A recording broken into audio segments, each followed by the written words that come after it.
mirishab va anav chatak. Asta qaniydi. Hey, nim bo'lding?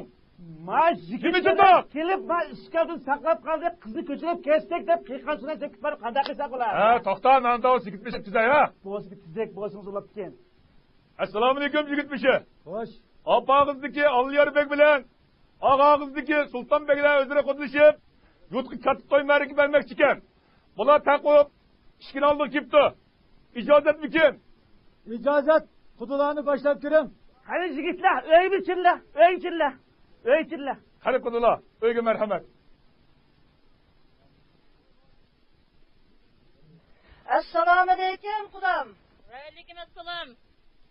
Çang eriqni atladık, tar eriqni katladık. Şunca kızlar arasından xinim bilamni tanladık. Xudo qo'shdi rizqini, chetib mere rishtini.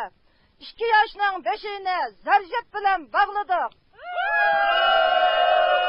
Qizilgulning ishida g'onchisini saqladik. Xonning oltin tojisidek chekimizga taqadik. Her tarafdan elchi keldi, hech kishiga baqmadik. Jondan aziz parimizni o'zlariga atadik.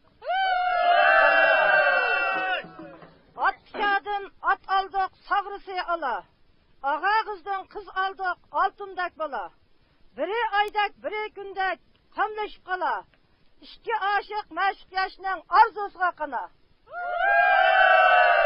Boğalcan qıpsız çivendaz alim, kızcan qıldık zertılın ayım. İnsavini bergay qadir Xudayim, halal jip qılsın ta kıyamet qayım. Kiyanda tegim ba, gül açılgan begim ba, bidelikte teyim ba, asmanımda eyim ba.